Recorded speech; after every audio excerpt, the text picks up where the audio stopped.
当今的相亲现状，农村是一群男人抢一个普通女人，城市是一群女人抢一个优质男人。农村呢是女人带着孩子照样嫁，城市是女人带着房子也难嫁。农村是光棍一大片，城市是剩女一大堆啊。找对象呀，最大的悲哀呀，就是总想找自己配不上的人。有一个姑娘来找对象啊，今年29岁，大专学历，商场做销售的，一年能赚个6、7万，身高160啊，长相也就5、6分。她来找对象呀，说自己的要求不高啊，想找一个合得来的男人。我问她具体的择偶要求，她支支吾吾的说呀，没什么要求，主要就是看人吧，只要人好有房子就行。那这要求啊确实不算高啊，符合要求的不在少数。我问她28岁，大专房产销售，小伙子长得很阳光帅气，考虑吗？她问一年赚多少钱，我说一年在10万上下。她听完摇摇头就说呀，不行，不够养家的，有工资高点的吗？有一位31岁的男士开了一家小饭店啊，赚的还行，一年20万左右，人好也踏实。他一听啊就说这钱赚的还可以，但这工作不太好，开饭店肯定很累吧，起早贪黑的，有没有工作好一些的？我忍了忍说呀，有一位29岁的小伙子，身高170，长得也很阳光，程序员，年薪在20个左右，有车有房。他一听就说不行，个子太矮了，有个子高点的吗？听完我是直接就问他呀，你明确点告诉我你要找什么样的行吧？他说33岁以内，未婚，身高180，年收入30万以上，学历本科，有房子，父母要求有退休的。我这一听，好家伙，你这要求也不少啊。我问他符合这些要求的你都可以认识是吧？他点点头说是。我说有一位男士啊，33岁，未婚，做电商，一年30、50个，也有房子，还没有贷款，父母有退休，你考虑吗？他听了之后反问我呀，条件这么好怎么还单身啊？我说这个男士啊，他长得丑一点啊，脸大，不太好找。这姑娘一听啊，丝毫不带犹豫的说不行，想要找个阳光帅气的，毕竟得为后代考虑。我又给他找了一位32岁的男士啊，做销售经理，常年出差，年收入20万左右，个子很高啊，长得也很好。这姑娘一听啊，说不行，要找个离家近的，得陪着自己的。气得我呀，忍着又给他找了一位中级版，男方29岁，长相很帅，合眼缘，身高180啊，有车有房，月薪2万多，这性格也温柔有担当，不抽烟不喝酒不打游戏，父母有退休。他一看啊，终于满意了啊。结果男士资料卡上写着不会做家务，这姑娘又说啊，不行，希望找个会做家务会做饭的。那一瞬间真的气得我不打一处来呀！王八赶紧劝我忍一时风平浪静，千万别得乳腺增生啊！我反正呢也是没好气儿怼了他啊，你这儿不行那儿不行，挑挑拣拣，自己大专要找本科，自己160要找180，自己长相5分要找8分的，你拿我这当女娲了，你可以给你造人了是吧？前面信誓旦旦的说了半天的鸡毛蒜皮，后面又出了一堆小要求，结果前面的要求都当放了屁了。总结一圈下来，就是要找个长得帅的又多金，情商高的，还得会赚钱的。那你找我干什么呀？你找王思聪去啊！最可恨的啊，莫过于没感觉这3个字。鬼知道你嘴里的合眼缘没感觉到底是什么标准啊？光有感觉这3个字啊，就造就了多少大龄剩女啊！虚头巴脑整了一堆，这叫什么？思路不清加认知错误，真的是王八想骑凤凰，白日做梦了。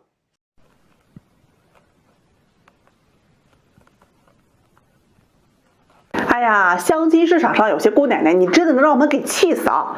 着急的是你，慢热的是你，要条件好的也是你，又嫌弃没眼缘的还是你。你说说你咋事儿这么多呢啊？有一个姑娘在移动上班，一个月3、5千块钱，36岁了，我喊声姐没毛病了啊。应该是5、6月份来找我交对象，跟我说呀，特别着急啊，要不结婚啊，这生孩子都高危了。说自己不挑了，哎，这个男人好就行，要求也不高，有房子有贷款也都接受，工作稳定就可以。我就记得当时那个月啊，我给他介绍了一个男士，比他小了2岁，人家呢也不嫌他年龄大，市中心有房子还是全款，工作也稳定，年收入还不低嘞，一个月能有个1万把块钱。这条件配这姑娘，我觉得是绰绰有余了啊。就是男士啊个子矮点，不太好找对象，人要好找，他也不找这姑娘，对吧？他一看男士的条件就特别愿意，觉得男方啊条件好啊。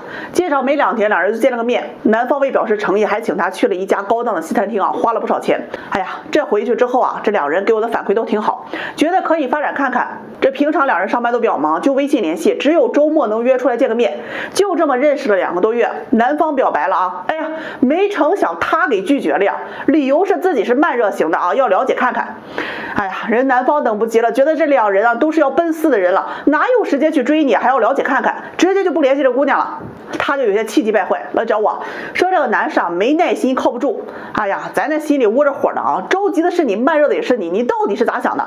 他和我说呀，觉得这个男士啊有点太矮了，自己心里不太能接受。我说你不接受怎么不早拒绝呀？他又说呀，怕拒绝了这个条件呢，再找不到这么好的了。行了，啥也别说了啊，去医院吸了个氧。上个月我又嘚嘚嗖嗖的给他介绍了一位离异未育，35岁，比他小1岁。男方呢也是觉得自己是离婚的啊，不太敢找着条件好的，愿意跟他认识一下。小伙子1.8米几的身高，性格也温和，自己开店啊也是有车有房，条件真的没得挑。哎呀，这姑奶奶当时听了就很满意啊，结果2人见面之后，这态度又越来越不积极，约他呀总是有忙不完的事。你问他，你给个痛快话，是不是不喜欢男方？他又说男方人还行，挺喜欢。就这么2人认识了有1个多月啊，人男方呢表明了自己的心意，他又给人拒绝了，说再相处看看。人男方慢慢的没了耐心啊，也不联系他了，他又过来找我说男方目的性太强了，太着急了。哎呀，气得我呀！你不是说条件合适的，你闪婚都愿意吗？他说是呀，男方条件虽然可以，但是一想到男方是离婚的，他就接受不了。那一瞬间啊，咱是无话可说了。哎呀，你快去找其他的媒人给问问吧，我这是帮不了你的。他跟我说啊，其他的媒人资源都不好，而且不给他介绍。最后呢，我也是找了个理由啊，把这个事情给推过去了。今天中午又给我打电话了，说家里人又开始催婚了，他又着急了，压力太大了，希望我能再给他找找。最后的最后，我是直接给他拒绝了，真的啊，没法伺候了。很多啊，这相亲的姑奶奶啊，你们能谈就好好谈，不能谈就拉倒。你嘴上说着相亲，想着今天就嫁人，实际上见了那么多了，还是嫌这儿嫌那儿，就是一副冷淡、不拒绝、不接受的态度。跟你们相亲啊，那过程就像极了孙猴子护送唐僧取经啊，你都不知道你下一个面对的是什么样的妖魔鬼怪。如果你都在这个年龄了，还没有成长，那大龄它就是一记暴杀，还不如那些年轻女孩子，虽然幼稚，但人呢胶原蛋白多呀。你们要再这么挑啊，我感觉我都得早点开个养老院。哎呀，组团养老，我瞅着一定能火。时光飞逝啊，嗖一下又到了新的一年呀。今天呢，给大家分享一个相亲成功的故事。别再问我是不是童话故事啊，这现实生活中啊，朴实一些的爱情故事啊，那还是有很多的呀。去年我给一个小伙介绍对象啊，他是92年的，个子不高，也就最多170吧。高中一毕业呢，就去新疆当了兵，这部队也一待啊就是10年。家是农村的，父母赶集啊，做点小买卖，在城里给他买了一套小房子。给他介绍对象啊，其实一直都是比较困难的。很多姑娘都会觉得他要么个子矮啊，要么就长得没有眼缘，甚至啊连面都不见啊，就直接拒绝了。这去年夏天他休假回来嘛，给他介绍了一位94年的姑娘，是一名护士，个子也不高，在155左右啊，很瘦。这互相换资料的时候，我还问过这姑娘啊，是否介意男士的身高和家庭情况。当时这姑娘就说呀，我也不高，家庭条件呢也比较普通，既然都是普通人，那谁也不嫌弃谁嘛。就这样呢，2人呢见了个面，互相感觉都还可以啊，就相处看一看。之后几天呢，男士主动是请这个姑娘吃饭，给她送礼物，但人家却说呀，这谁赚钱都不容易，礼物不要，吃饭大家 AA 就好。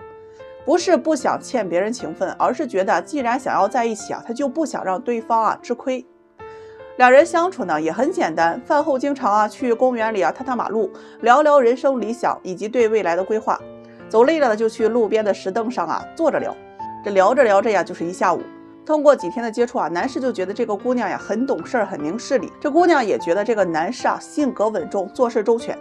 这有一天，这个姑娘的父亲生病住院了。男士知道之后是二话没说就去了医院，是忙前忙后，主动帮忙了几天，脏活累活都干了。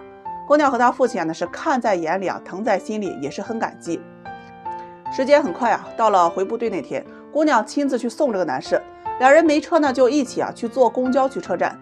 在公交车上，姑娘从包里拿了一盒亲手做的馅饼，2个好地瓜，还有一杯热奶茶。她和男士说呀，这去新疆的路很长，饿了就要吃这些，千万别饿肚子。那一瞬间男士特别的感动，而且也感激觉得这姑娘人特别的好。进车站的时候呢，姑娘也在外面等了很久，直到男士进站之后，她才放心的离开。去年的腊月新疆的冬天特别冷。有一天晚上有一个战友跑过来跟男士说呀，有人找你。他出去一看呀，这个傻姑娘就站在门口瑟瑟发抖，穿的衣服也比较薄，脸还被冻得通红通红的。姑娘却说呀，快递好多都不发到这里，她不放心她就想送一些日常用品给她。说着这男士就赶紧脱下自己军大衣给她披上，让她进了屋里。进屋之后，这姑娘就开始从背包里面拿东西。这是冻伤药，这是我给你织的围巾，还有保暖内衣，还有这个呀，你最爱吃的饼和腊肠，我都从老家给你带回来了。看着姑娘一件件的往外掏东西啊，男士立马就忍不住了，像个孩子一样哭了，抱着这个姑娘呀，就说自己回不去，不能照顾你，特别对不起你，还让你亲自跑来一趟。姑娘却说呀，那有啥呀，你出不来我就来看你，不一样吗？就那一瞬间啊，男士想着呀，这一辈子啊，豁出命也得对这个姑娘好。来年的春天，男士又休假回来了，两人呢见了双方的父母。一开始这女方父母是不太满意的，觉得男方啊在外地1年才回来一次，这个家是要靠女儿的，他就不放心。这姑娘劝父母啊，两人只要真心啊把日子过好，一切问题都是可以解决的。当兵呢是保家卫国，又跟父母说呀，男士对她很好，人品很好，有责任心等等。最后这姑娘父母也同意了，两人就在国庆节啊结了婚，彩礼4万加上3金。在一起的这2年呀，很少发生争吵，遇到问题都是互相理解和包容，生活过得也是其乐融融。以前啊，我说过很多遍啊，幸福的故事都是一样的，只有不幸的故事才各有各的不幸。新年快乐，希望天下有情人啊，终成眷属。能想到最浪漫的事，就是和你一起慢慢变老。上午来了一姐们啊，条件很好，94年，身高168左右，身材匀称，硕士，自己开了一家美术机构，年薪在30万左右。这姑娘长得很水灵啊，有7分左右，属于比较有气质一类。最近这2年呢，一直在相亲啊，不是他看上的不喜欢他，就是喜欢他的呀，他不喜欢。难得呀，有个男士啊，比他大了1岁，各方面条件都不错，谈了半年呀，马上就要谈婚论嫁的时候，他要彩礼20万，结果人男士啊是头也不回的跑了呀。哎，这回他想明白了啊，那既然相亲都这么算计，没什么感情可谈的，那不如啊自己出钱出彩礼，招上门女婿，哎，找个自己觉得不错的。于是他就来跟我说呀，我愿意出30万的彩礼，找个真心啊对他好的人。我问他，我说只要真心不看条件吗？他说那怎么可能呀，我也不能随便找个人回家吧。于是呀，噼里啪啦的跟条件列了一大堆呀，我的肝都跟着颤。这第一啊，男士学历985或者211本科以上，毕竟呢他是硕士，学历不能差太大了，不然两个人这思想层次啊他不一样，怕以后沟通困难。这第二，男士身高不能低于175，不然呢没有安全感。第三啊，这个年龄啊在26到32岁之间，他本人保养的不错啊，比较显小，他不想找年龄大的，颜值呢也要匹配，能够让他有心动的感觉。这个身材要好啊，不能胖也不能瘦。这第四，他脾气不好，还比较慢热，需要男士给他提供情绪价值，懂得照顾他，允许他作一点，性格要稳重，要会察言观色，记得他所有的喜好，生活呀要有仪式感，不要生活质量下降。这第五呀，这男士家庭啊也有规定啊，条件一定要好，父母一定要有存款，有社保，有退休保障，而且婚后不跟男方父母同住，因为他不太会处理复杂的关系。另外啊，这婚后啊他也不做家务，不带孩子。这第六，男士收入啊不能低于20万，比他高最好，房子他出，男方啊要出装修，婚后男士要上交工资等等。哎呀，听完之后啊，目瞪口呆，都很难表达出我的反应啊，五脏六腑都跟着颤呢。你都要找上门女婿了，怎么男方还得给你出钱装修房子呢？他说我给了彩礼，我都没钱了呀，他肯定要带回一些。哎呦，听得我特别无语啊，这不相当于什么都没给吗？我问他，我说那你房子给人家加名吗？毕竟人家出装修了呀，万一离了那什么都没了，起码得给个保障吧。他说这房子是我买的呀，肯定不能加他名字，绝对不商量。那一瞬间啊，哎呀，他把我怼的是哑口无言呀。我问他，我说你觉得这样的男士凭什么能跟你在一起啊？人家有学历，有能力，有情商，还会做家务，长得还要帅。他说我给彩礼30万呢，我给这么高，我不能只是找一个男人嫁了吧，我是要找高质量的男性。说实话，我做婚恋这么长时间，真的第一次遇到这么个找上门女婿的。我和他说啊，这年前啊有个女方人家也找上门女婿，是不忍心女儿啊出嫁，所以啊去招的。人家出60万的彩礼，直接送房子1套，再加1辆奔驰。结婚之后啊，每年给男方啊家里补贴10万，不需要男方啊给任何东西，唯一就是要求男士啊工作好，硕士以上学历就可以。你看看你这要求，比正常找对象的人要求都高。你希望你付出的30万一定要货有所值，可符合这项要求的男人，人家觉得你不值呀，干嘛要选择给你当赘婿呢？姑娘听到我怼她呀，觉得特别不爽，和我说呀，那你给我找找这样条件的人，我嫁过去啊也行。我问他，我说就这条件的男人，结婚你还要彩礼吗？他一听啊，怎么可能不要啊？我嫁过去啊，那彩礼肯定是要给的呀，这少点也行啊。我问少点是多少啊？他说起码10万。我一听，我说你这情况我帮不了，就这条件的男人不给彩礼啊，都一堆人抢着要呢。你揣着30块钱和我说要买辆法拉利，你觉得人家认为是我傻还是你傻呀？根本就不是现实的事儿啊。这姑娘听完就跟我说呀，说我眼界太小了啊，她朋友啊都不如她，嫁的条件啊都特别好，有车有房，年收入都几百万了，结婚啊人家对方都给了彩礼30万，怎么轮到她10万的彩礼都不能要呢？说完呢就拎起包就走了。哎呀，现在这年头啊，这个刺猬看门啊，他也不靠不住，啥人都给我往里放，下次再这样我就生气了。最近买卖不好干，我这啥活都开始接了啊。昨晚一个大姑娘哭哭啼啼的跟我说自己很委屈啊，说男友要跟她分手。事儿啊是这么个事儿，上个月呢，两人因为生活琐碎的小事吵了架，这姑娘很难过呀，就去找男闺蜜诉苦去了。好嘛，人男闺蜜听完之后哪忍心呀？哎呀妈呀，那自己闺蜜难过呀，于是就请假带着这姑娘3月下扬州啊，玩了个3天3夜，说是去散心去了。期间呢，男友打电话是哄她，她怎么也不接电话呀，要么就说自己心情不好不想说话。就这样吵了1个周之后啊，两人呢也算和好了。和好之后啊，这个男友就特别爱做饭啊，这冰箱一打开，哗呲，里面全是青菜呀，生菜、韭菜、芹菜，那菠菜、油菜啊，他就感觉哎呀妈呀，这绿油油的一片不对劲儿啊。于是呢，他就偷偷的去看他女朋友的手机。好了，不看不知道啊，看到了和男闺蜜一起出去玩的合影照片，男友就很生气啊，质问两人什么关系。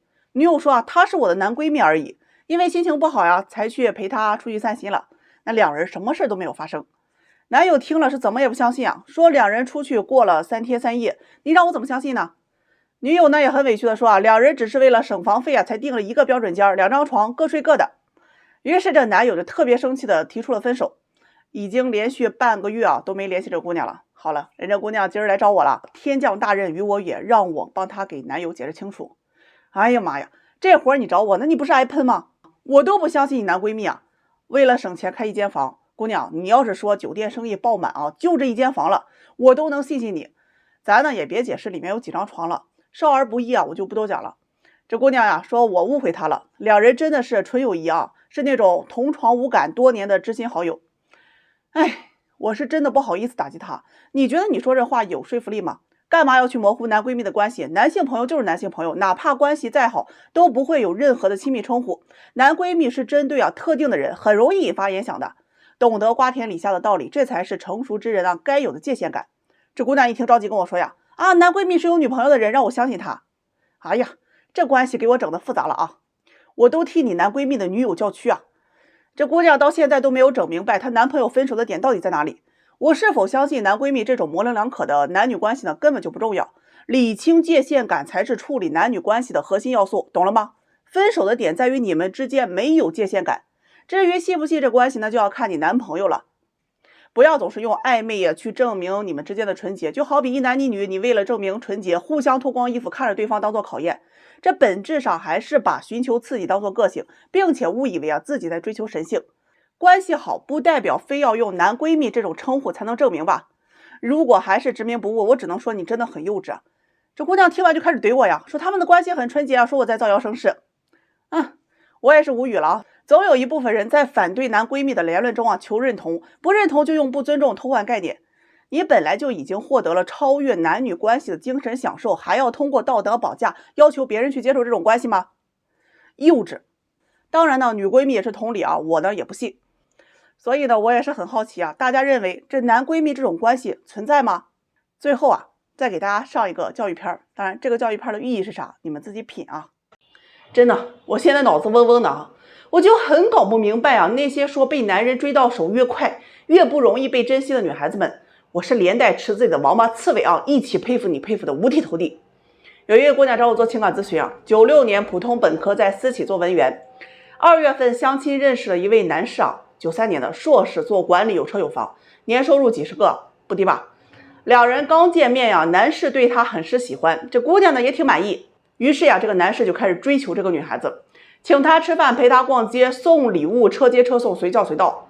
1个月之后呢，男士就发信息表白说自己喜欢她，希望两人能在一起。谁知人家姑娘说呀，哎呀，太快了啊，再处一处。好，没关系，那咱就继续努力嘛。男士啊，又追了1个月。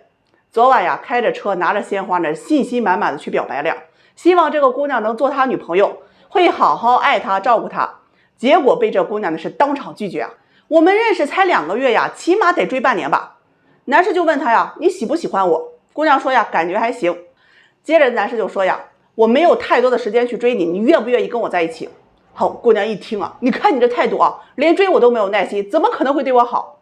好了，人男士呢，二话不说呀，把花就给扔地上，关上车门，开车就走了，给这姑娘给气得够呛呀，给我打电话吐槽说呀，这才2个月呀就确认关系了，那不就是骗我的渣男吗？我一听啊，那你到底是喜不喜欢人家？他说喜欢，这是他遇到条件最好的一位了，但是他觉得呀，这个女人太好追了，男人啊就会不珍惜。有句话说的叫做得不到的才是最好的。哎呀，听得我是无语又无奈啊。我发现有些女孩子，你真的是在异想天开呀。当你把男追当做自己最大的筹码，你的价值定位啊就已经出了很大的问题。你男追他还去不停的追你，珍惜你，那是因为他别无选择。但凡他优秀一点，选择面更广，你那么难追，他干嘛还要去追你呢？人家早就去追别人了吧。你不断的给追求者制造困难，只会愚蠢的过滤走那些优秀的男人，到最后只剩那些追求短则关系的渣男，以及选择面不宽的男人。那时候你又开始抱怨，哎呀，怎么追你的都是些条件差的呀？你要分清楚啊，男人珍惜你不是因为你难追，而是你独特的吸引力与他沉淀的情感有不可替代性，他才会珍惜你啊。高端的猎人往往都是以猎物的身份出现，那些真正优秀自信的女生啊，要么很好追，要么根本就追不到。面对喜欢的男人，他们往往都会主动出击，主动去撩的。他们很自信啊，自己有足够的魅力让对方来珍惜，也有足够的自信承受对方的不珍惜。好不好追只决定了一开始交往的关系。如果一个女生有自己的特长和独特的吸引力，那无论她好不好追，男人都会珍惜的。